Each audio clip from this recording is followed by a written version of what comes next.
Good morning, सुप्रभात, केम छो, सलाम। उम्मीद आप सब लोग बेहतर होंगे, अपना ध्यान रख रहे होंगे। आखिरकार आपका नीट पेपर हो ही गया। अब आप में से कई सारे लोगों के दिमाग में बहुत सारे प्रश्न हैं कि सर पेपर का लेवल क्या था, कट ऑफ क्या रहेगा, और आगे मुझे क्या करना है यदि मेरा स्कोर जो है वो थोड़ा सा जो है वो बाउंड्री पे आ रहा है, बॉर्डर लाइन स्कोर है, ठीक है, या कम स्कोर है, या मेरा स्कोर 600 के ऊपर है, तो मुझे अब क्या करना चाहिए। बहुत सारे प्रश्न आपके दिमाग में उठ रहे होंगे। सबसे पहले तो मैं बताऊं कि मेरे पास जो पेपर है वो S4 सेट है मेरे पास में, ओरिजिनल पेपर ही मेरे पास में ही है। और यदि इस पेपर को देखूं तो मैं आपसे बोलूँगा कि ये पेपर कोई बहुत अलग पेपर नहीं था। जो 23, 22, 21 के जो पेपर हुए हैं ऑलमोस्ट उसी के लेवल के आसपास का है, ठीक है ना। बायोलॉजी में वही सब कुछ आया है जो मैंने बताया था आपको, ठीक है। आपको एक जो है वो जो बच्चे पढ़े हैं, लेक्चर अटेंड किए, उनको तो मालूम है कि सर ने जो कहा था कि ये 24 में आएगा, इस एग्जाम में पूछेगा, ये डायग्राम देख लेना, इस इमेज पे क्वेश्चन आएगा, ठीक है। डायरेक्ट डायरेक्ट क्वेश्चन आए, ठीक है। जैसे मैंने आपको बताया था, सीड के बारे में बताया था, फ्लावर के बारे में बताया था। इस बार ये पूछ सकते हैं, आपसे पूछेंगे बेटा 24 के लिए, ठीक है ना। आप देखिएगा जरूर, ठीक है। जो जो आपके इम्पॉर्टेंट पोर्शन वाले जो 5 वीडियो, जो 5 दिन लाइव क्लास जो चली थी ना, बहुत सारे क्वेश्चन वहाँ से आए, बहुत सारे, ठीक है ना। तकरीबन मैं बोलूँगा कि रेगुलर क्लास से तो पूरा 100% ही आया, पर मैं बोलूँगा केवल इंपॉर्टेंट वाले पोर्शन से भी 90% से ऊपर क्वेश्चन सीधा आया हुआ वहाँ पे, ठीक है।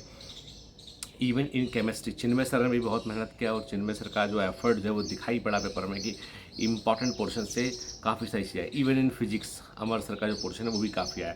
मतलब कई बच्चे ऐसे जिन्होंने जो है वो केमिस्ट्री में 180 आउट ऑफ 180 वो जोड़ कर बैठे हैं। अब देखिए, अभी तक हम लोगों ने अपना आंसर की रिलीज़ नहीं किया है, पर जिन भी इंस्टीट्यूट से उन्होंने चेक किया है तो कम से कम 7 बच्चे ऐसे जो 180 आउट ऑफ 180 केमिस्ट्री में बोल रहे हैं, ठीक है। और सरप्राइजिंगली तकरीबन 16 बच्चे ऐसे हैं जो बायोलॉजी में 360 आउट ऑफ 360 बोल रहे हैं, ठीक है। फिजिक्स का मुझे भी डेटा नहीं मिल पाया है, तो ऐसे मतलब कई बच्चे हैं जो जो जोड़ कर बैठे हैं नंबर, ठीक है। अभी देखो क्या होता है कि नंबर जोड़ना और एग्जैक्ट रिजल्ट आने में थोड़ा सा फ़र्क होता है। तो अभी हम लोगों ने अपनी आंसर शीट रिलीज़ नहीं की है, आज रिलीज़ करेंगे हम लोग, ठीक है। और जैसा कि मैं कहूँ आपसे कि कुछ क्वेश्चन बायोलॉजी में बहुत ही बढ़िया क्वेश्चन आए हैं, कुछ क्वेश्चन बायोलॉजी में बहुत बढ़िया क्वेश्चन आए हैं, और इसका मतलब ये है कि जो एनसीईआरटी में लिखा है ना, उससे आपको एक स्टेप आगे आपको जाना पड़ेगा, ठीक है ना। मतलब बहुत बड़ी संख्या में ये क्वेश्चन नहीं है, लेकिन कॉम्पिटिटिव जो है वो एज को प्रोवाइड करने के लिए 4 या 5 क्वेश्चन बायोलॉजी में बड़े बेहतरीन लेवल के, जिनको क्लास में कवर किया गया था, टारगेट बैच में, फोकस बैच में, जिनको कवर किया गया था, ठीक है ना। तो मैं यही बोलूँगा आपसे बेटा कि वॉट एवर दी स्कोर, जो अपन ने करना था वो अपन करके आ चुके हैं, ठीक है।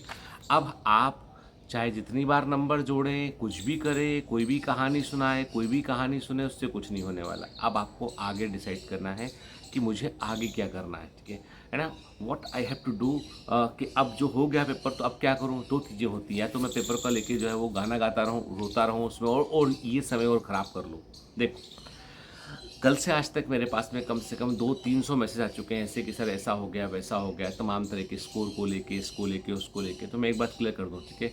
यदि आपने बीएससी कंप्लीट कर चुके हैं और चौथा पांचवा अटैम्प्ट है आपका, छठा अटैम्प्ट है आपका, और आपका स्कोर 500 के आसपास आ रहा है, तो देखो बीएससी कंप्लीट कर लिया है, तो आप खुद जान रहे हो कि आजकल नौकरियां नहीं है, तो बीएससी के बाद आप एमएससी कर लोगे तो भी कोई बहुत बड़ा स्कोप नहीं है। तो यदि आपने बीएससी किया तो बीएससी के 3 साल पहले तो माइनस करो कि आपने बीएससी किया उस समय, ना आपका ध्यान पूरी तरीके से बीएससी पे था, ना आपका नीट पे था, ठीक है। तो आपको 1 साल डेडिकेटेड नीट की तैयारी करनी है, तो आपका अच्छा हो जाएगा। अब उन बच्चों का स्कोर थोड़ा सा कम है जिन बच्चों ने फिजिक्स और केमिस्ट्री में उतनी स्ट्रॉन्ग तैयारी नहीं की। मैं हमेशा कहता हूँ केवल बायोलॉजी से एग्जाम नहीं निकल सकता है, आपको फिजिक्स और केमिस्ट्री को भी स्ट्रॉन्ग करना पड़ेगा बेटा, ठीक है ना। दूसरा, जिन बच्चों के नंबर 600 के ऊपर जुड़ रहे हैं तो बेटा थोड़ा शांत बैठिए अब रिजल्ट तक, ठीक है ना। लेकिन पढ़ाई बंद मत कीजिए। जो 620 के ऊपर निकल गए वो तो निकल गए, सिलेक्ट हो गए। वो जिनका स्कोर 615 620 के आसपास है वो तो सिलेक्ट हो गए, और 600 स्कोर भी जो है वो स्टेट वाइज डिफर करता है। राजस्थान में it is not safe score, ठीक है। यूपी में बॉर्डर लाइन स्कोर है, ठीक है। तो मतलब ये कि 600 का स्कोर जो है ना, बेसिकली वो क्या है, वो बॉर्डर लाइन स्कोर है कई स्टेट में। मध्य प्रदेश है तो ये सेफ स्कोर हो गया, ठीक है ना। आसाम है तो वेरी सेफ स्कोर हो गया ये। तो स्टेट वाइज भी डिफर करता है स्कोर ये, ठीक है ना। तो मैं यही बोलूँगा आपसे कि अभी आपको रिजल्ट आने तक आपको जो है ना, मतलब शांति बनाए रखना है, दिमागी शांति बनाए रखना है, शांति बनाए रखना, दिमागी शांति बनाए रखना है, ठीक है। अब जिन बच्चों ने कहा कि सर मेरा स्कोर जो है 500 है, 450 है, 550 है, तो बेटा आपको तैयारी बिल्कुल नहीं छोड़नी है। आपको 1 साल डेडिकेटेड होकर पढ़ना है। और यदि आपको लगता है ना कि आपको मॉनिटरिंग, क्लोज मॉनिटरिंग की आवश्यकता है, आपको पर्सनल अटेंशन की आवश्यकता है, तो प्लीज़ अभी भी कुछ सीटें बकाया हैं ग्लेटर बैच के अंदर, क्योंकि एडमिशन बीच में स्टॉप हो गए थे कि अभी नीट के बाद फिर ओपन हो गए। तो अभी आपको बता दूँ मैं, ग्लेडिएटर बैच के अंदर अभी भी सीटें बकाया हैं आपकी। मुझे लगता है कि शायद 25 या 30 सीटें होंगी जो खाली हैं ग्लेडिएटर बैच के अंदर अभी। तो ग्लेडिएटर बैच में आप ज्वाइन कर लीजिए। भोपाल में इसका ऑफलाइन क्लास है। ग्लेडिएटर बैच में बेसिकली ऑफलाइन क्लास है, और ये पूरे साल है ना, ये जो बच्चे आ रहे हैं इन बच्चों पर बहुत पर्सनल अटेंशन देखिए, एक एक बच्चे पर टीचर अटेंशन देगा। तो आपके ग्लेडिएटर बैच की क्लास भोपाल के अंदर शुरू हो रही है, ऑफलाइन बैच है ये, ठीक है। और इसकी पूरे डिटेल्स आपको वेबसाइट में biomentors.online में आपको डिटेल्स के मिल जाएंगे, और सपोर्ट टीम से भी आप पूछ सकते हैं। तो जो ग्लेडिएटर बैच है उस बैच में अभी भी सीटें हैं बेटा। तो आपको लगता है ना कि फिजिक्स और केमिस्ट्री में आपको एक्स्ट्रा एफर्ट करना है, तो वहाँ आके आप जुड़ सकते हैं। ये बैच 1 की बात चल रही है, बैच 2 को भी अनाउंस नहीं किया है। ग्लेडिएटर बैच 2 जो है वो फर्स्ट के फुल होने के बाद उसके बारे में हम बात करेंगे हम, ठीक है ना। तो अभी हमारा प्रायोरिटी है कि हम पहला बैच में को फुल करें। हम पहले बैच में जो मतलब फुल करे का मतलब ये कि पहले बैच में हम अच्छे बच्चों को लें, ताकि उन पर हम पर्सनल अटेंशन दे सकें। और हर एक बच्चा, मान लो आपको कोई केमिस्ट्री का क्वेश्चन नहीं बनेगा, फिजिक्स का क्वेश्चन नहीं बनेगा, faculty will help you till, जब तक कि आपको वो चीज़ समझ में ना आ जाए फैकल्टी आपके साथ हेल्प करेगी। ये कोई साधारण ऑफलाइन क्लास नहीं है, ये बायोमेंटस कमांड सेंटर की कमांडो ट्रेनिंग है। यहाँ पे पूरे बैच के सिलेक्शन पर फोकस किया जाएगा, बजाय इसके कि एक बच्चा टॉपर मिल जाएगा, ठीक है। फिर जो बच्चे उसको अफोर्ड नहीं कर सकते हैं तो उनके लिए टारगेट बैच का एडमिशन आज से ओपन हो गया है। डोंट वेस्ट योर टाइम, एक दिन भी वेस्ट नहीं करना है। तो 6 मई, आज 6 मई से टारगेट बैच का एडमिशन ओपन हो चुका है। और टारगेट बैच के में जैसे पुराने जो बच्चे हैं उनको लॉयल्टी डिस्काउंट भी मिलता है उसके अंदर, ठीक है ना। तकरीबन 1500 रुपीज़ के आसपास होता है, और बहुत कम फीस पर है टारगेट बैच की। मतलब देखिए 6-7 हज़ार रुपये बेटा जो फीस होती है, उससे कम में तो सिस्टम चल ही नहीं सकता है, ठीक है ना। तो उसमें भी रिबेट आपको मिलता है पुराने बच्चों को। तो टारगेट बैच से जुड़ जाइए। 16 मई से इस बार क्या हो रहा है, इस बार 16 मई से टारगेट बैच की क्लास शुरू हो रही है, जिसमें कि हम बेसिक्स वाले पोर्शन सारे कवर कर रहे हैं। बेसिक्स ऑफ केमिस्ट्री भी इस बार कवर कर रहे हैं, बेसिक्स ऑफ फिजिक्स भी, बेसिक मैथमेटिक्स कवर कर रहे हैं, and basics of biology cover कर रहे हैं। उसके बाद रेगुलर क्लास आपकी 1 जून से हमेशा जैसे शुरू होती है वैसे शुरू होगी। और मैं ही पढ़ा रहा हूँ टारगेट बैच के अंदर, कोई दूसरा टीचर नहीं पढ़ा रहा, मैं ही पढ़ा रहा हूँ, ठीक है। एक एक पोर्शन है, और जो है वो फिजिक्स केमिस्ट्री सब जगह पे ऑलमोस्ट जो है वो नया न्यू रिकॉर्डिंग्स ही इस्तेमाल होगी। तो इसलिए इसकी चिंता मत कीजिए आप, ठीक है ना। तमाम तरह के अफवाहों से दूर रहिए। ऑफलाइन बैच हमारा अलग है बेटा, ऑनलाइन बैच हमारा अलग है। ऑफलाइन बैच में भी सिर्फ एक ही बैच अनाउंस किया है, भोपाल के अंदर है। और भोपाल में हॉस्टल सुविधा गर्ल्स के लिए इजीली अवेलेबल है, बॉयज़ के लिए रूम्स और हॉस्टल दोनों अवेलेबल है, ठीक है ना। तो अभी क्या है, अभी चूँकि एग्ज़ाम हुआ है तो अभी हॉस्टल्स खाली हुए हैं। भोपाल में बहुत ज़्यादा मतलब एजुकेशन का काफ़ी बड़ा हब है, लेकिन लोकल यहाँ पे बाहर का जो बच्चा वो भी बड़ी संख्या में आता है। तो जो है वो बेहतर है कि आप जितना जल्दी डिसाइड करेंगे उतना बेहतर रहेगा। और ग्लेडिएटर बैच जो ऑफलाइन क्लास है उसकी क्लासेस शुरू हो रही है 16 मई से। 16 मई से उसकी क्लासेस शुरू हो रही हैं, और 16 मई से टारगेट बैच की क्लासेस भी शुरू हो रही हैं, जो बेसिक्स वाली क्लास है वो शुरू हो रही है, ठीक है ना। और ग्लेडिएटर बैच 1 का एडमिशन जो है वो 11 मई को जो है वो क्लोज कर दिया गया। 11 मई को फर्स्ट बैच का एडमिशन क्लोज कर दिया गया। इसलिए प्लीज़ जो भी डिसाइड करना है पहले डिसाइड कर लेना, ठीक है।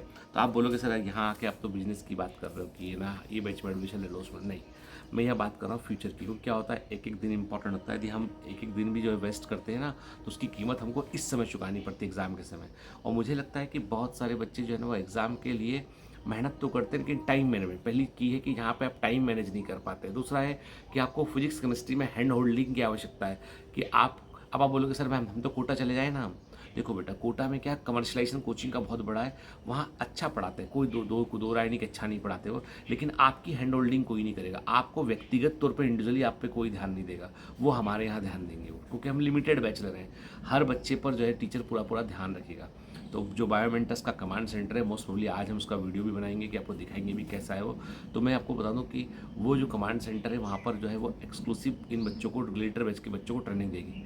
ये ग्लेडिएटर बैच के बच्चे हमारे लिए VVIP के समान है ना। तो इसलिए बेटा मैं यही बोलूँगा कि अभी हिम्मत मत हारो आप किसी चीज़ के लिए। ये समझ लो आपकी ये जो है ना, हम रणभूमि में उतरे थे, जो हुआ सो हुआ, अब आगे हमें क्या करना वो हमें सोचना है, ठीक है। देखो हमेशा चिंता मत करो, चिंतन करो और आगे का प्लान तैयार करो। कई बार क्या होता है कि गॉड के प्लान को हम समझ नहीं पाते हैं। ईश्वर का प्लान ये है कि इस बार तुमको दिमाग लो 550 नंबर मिल रहा है, 450 मिल रहा है, हो सकता है अगली बार 700 क्रॉस करवा के तुमको एम्स दिल्ली भेजना चाह रहा हो, ठीक है ना। We never know. कि हमें नहीं मालूम है कि ईश्वर के प्लान का हिस्सा क्या है, इसलिए we should trust on him, ठीक है, we should trust on our ability and decide things wisely, ठीक है ना। चलिए बेटा, तो मैं वही बोलूँगा आपसे कि पेपर का अब देखो ना कितने अच्छे अच्छे क्वेश्चन आए हुए हैं इसके अंदर। मतलब मैं पेपर देख रहा था, मैंने पेपर सॉल्व, मतलब मैं इस पेपर को मैंने सॉल्व भी किया, पूरा पेपर देखा मैंने, और कई क्वेश्चन तो ऐसे आए डायरेक्टली मैंने कहा था 24 में आएगा बेटा, आएगा, ठीक है। चाहे वो कैरिंग कैपेसिटी का क्वेश्चन हो, चाहे जो है वो आपका राइजोपस यूस्टिलोगो पक्सिनिया की मैचिंग वाला क्वेश्चन हो, चाहे क्लॉस्ट्रिडियम ब्यूटारिकम की मैचिंग वाला क्वेश्चन हो, ठीक है, चाहे जो है वो आपका कॉम्पिटिटिव इनिबिशन वाला क्वेश्चन, बहुत सारे क्वेश्चन मैंने कहा था कि 24 में डायरेक्ट आएंगे, आए हैं क्वेश्चन, ठीक है। ये कोई कई कुछ बच्चे ने लिखा सर आप क्या इस वो हो, हैकर हो, क्या आप हैक कर लेते हो एनटी के वेबसाइट को और पेपर निकाल लेते हो? नहीं, ठीक है, ये सिर्फ अनुभव है और ईश्वर का साथ है कि हम लोग अच्छा कर पा रहे हैं, ठीक है ना। मुझे उम्मीद है कि इस बार बायोमेंटस के बच्चे बहुत अच्छा रिजल्ट लेके आएंगे और मैं चाहता हूँ कि आगे भी ऐसा होता रहे। चलिए, हमको टॉपर प्रोड्यूस करने के लेटर बच्चों तो मेहनत करते हैं बेटा, ठीक है ना। चलो है ना, मिलते हैं फिर। और मैं आज आपको कोशिश करूँगा कि आज मैं आपको अपना कमांड सेंटर पूरा दिखा पाऊँ मैं, ठीक है। चलिए, all the best, bye bye.